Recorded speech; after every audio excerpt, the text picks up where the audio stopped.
आज Doubtnut app download करें। Doubtnut पर अपने सभी गणित, रसायन विज्ञान, भौतिक विज्ञान और जीव विज्ञान के डाउट्स का करो सफाया। बस प्रश्न की फोटो खींचो, एक ही प्रश्न को क्रॉप करो और तुरंत वीडियो सोल्यूशन पाओ। अभी डाउनलोड करें। हेलो दोस्तों, हमें प्रश्न में दिया गया है गणितीय आगमन के सिद्धांत से, है ना, गणितीय आगमन विधि से सिद्ध कीजिए कि n का वर्ग धन n सभी n, जो कि n क्या है, प्राकृत संख्या से लिए गए, यहाँ पे सभी n के लिए समप्राकृत संख्या है। तो चलिए देखते हैं इस समप्राकृत संख्या। तो चलिए हम जो हमारा जो कथन दिया गया है, माना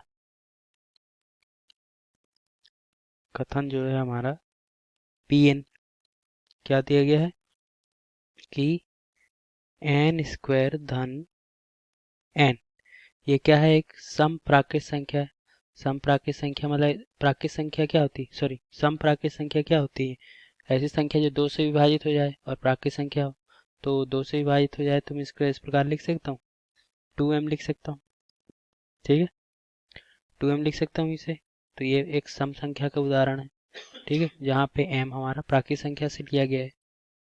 अब देखिए, ये हमारा बायां पक्ष है, ये हमारा दायां पक्ष है। तो पहले तो हम n बराबर 1 के लिए जांच कर लेते हैं, n बराबर 1 के लिए कि ये कथन सत्य आ रहा है कि नहीं। तो हम n बराबर 1 रख लेंगे, ठीक है। तो यहाँ हो जाएगा हमारा 1 का वर्ग धन 1, और ये आ गया हमारा, देखिए 1 का वर्ग 1 धन 2 आ गया। तो देखिए हमारा सम आ रहा है ना, 2 को क्या लिख सकते हैं, 2 गुणित 1 लिख सकते हैं। तो ये मतलब इस रूप का आ गया, मतलब सम है, तो ये सत्य है। P1 क्या है हमारा, सत्य है। अब देखिए हम क्या करेंगे, मान लेते हैं, माना यह जो कथन है हमारा, जो कथन है n बराबर k के लिए सत्य है, ठीक है, हम इसे सत्य मानकर चल रहे हैं। तो अगर सत्य है तो ये क्या हो जाएगा, p k बराबर क्या हो जाएगा, सम संख्या लाना है, सॉरी, सत्य मान के चल रहे हैं। तो चलिए यहाँ मान लेते हैं 2 r ले लेते हैं, चलिए, ठीक है। तो r हमारा कोई भी प्राकृत संख्या से लिया गया है, ये भी ठीक है, तभी सम प्राकृत होगा। तो अब मान रख देते हैं, n बराबर k रखने पर क्या हो जाएगा, देखते हैं, यहाँ पे k आ जाएगा, यहाँ पे k आ जाएगा, तो हो जाएगा k का वर्ग धन k बराबर हमने क्या माना, 2r, ठीक है। तो k का वर्ग बराबर क्या हो जाएगा, 2r माइनस k। इसे हम समीकरण 1 ले लेते हैं, इसे हमने समीकरण 1 ले लिया।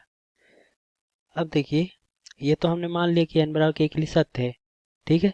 और देखिए गणितीय आगमन सिद्धांत में हम किन्हीं भी दो क्रमागत, कोई भी दो क्रमागत अंकों के लिए, है ना, हम जो कथन रहता है उसकी जांच करते हैं। अगर वो दो क्रमागत अंकों के लिए, वो दो क्रमागत प्राकृत संख्याओं के लिए वह सत्य हो गया, मतलब हमारा जो कथन है वह सत्य होगा। तो k के बाद क्या आता है, k के बाद k+1 आएगा। तो n बराबर k+1 k सत्य होने के लिए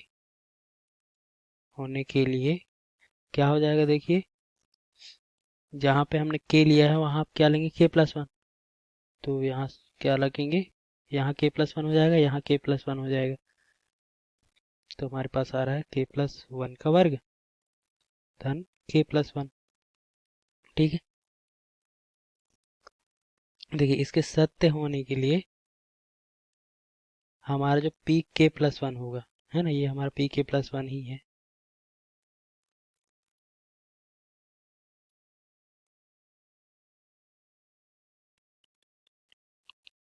तो pk+1 भी हमारा समप्राकृत होना चाहिए, समप्राकृत होना चाहिए। तो ये हो गया हमारा, हम ये LHS लेकर चल रहे हैं और RHS में हम लाएंगे क्या, समप्राकृत संख्या ही लाएंगे। तो अगर इसे हल करेंगे तो ये हो जाएगा k का वर्ग धन 2k धन 1, सर समीकरण लगा दिए प्लस बी का होल स्क्वायर की, और यहाँ है k+1।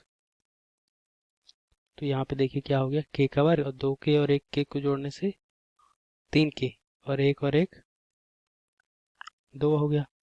अब हम क्या करेंगे, समीकरण 1 है ना, इस समीकरण 1 से k का वर्ग का मान रख देते हैं। ठीक है, तो k का वर्ग का मान में क्या रखूंगा, 2r minus k, 2r minus k, और बाकी 3 के और 2 को ऐसे लिख लो। तो ये आ गया मैं 2r, 3 के में से 1 के गया, 2 के, और ये 2। तो यहाँ से देखिए 2 भानिश निकल रहा है, तो ये जाएगा r प्लस के प्लस 1। अब देखिए r भी प्राकृत संख्या है और k भी प्राकृत संख्या है ना, तो हम मान लेते हैं r प्लस के प्लस 1 बराबर, हम कुछ भी मान लेते हैं, जैसे कि t मान लेते हैं, चलिए ठीक है। तो t भी हमारी क्या होगी, एक प्राकृत संख्या ही होगी। तो यहाँ पे क्या आ रहा है हमारा, देखिए 2t। अब देखिए 2t है, तो 2t क्या होगा, ये प्राकृत संख्या है, तो ये हमारा क्या आ रहा है, यह एक सम प्राकृत संख्या आ रहा है, और यही हमें लाना था। ठीक है, देखिए जब p के प्लस 1 भी सम प्राकृत होना चाहिए, है ना, तभी हमारे कथन गणितीय आगमन सिद्धांत से सत्य होगा। तो चूंकि अब हम लिखेंगे, चूंकि पी के व पी के प्लस 1 दोनों क्या आ रहे हैं, दोनों कथन सत्य आ रहे हैं, हमारे लिए सत्य हैं, इसलिए यह गणितीय का आगमन के सिद्धांत सिद्ध होता है। गणितीय आगमन के सिद्धांत से सिद्ध हुआ कि कथन Pn सत्य है, जो हमारा कथन दिया गया था शुरू में कि n² धन n एक समप्राकृत संख्या है। उम्मीद करता हूँ ये आपको समझ आ गया होगा। तो देखिए गणितीय आगमन सिद्धांत में होता क्या है कि मुख्य रूप से हमें कोई भी प्राकृत संख्या k और उसके आने वाली अगली प्राकृत संख्या मतलब k प्लस 1 दोनों के लिए सत्य सिद्ध करना रहता है। इसको मान लेते हैं ये सत्य है, और इसको सिद्ध करना रहता है कि ये सत्य। अगर ये हो गया है ना, तो हमारा गणितीय आगमन सिद्धांत से दिया गया कथन सत्य हो जाता है। उम्मीद करते हैं आपको समझ आया होगा दोस्तों, धन्यवाद। कक्षा 6वीं से 12वीं से लेकर नीट, IIT, JEE वो एडवांस के लेवल तक 1 करोड़ से ज्यादा छात्रों का भरोसा। आज ही डाउनलोड करें डाउटनेट ऐप या व्हाट्सएप करें अपने सारे डाउट्स 8400 400 400 पर।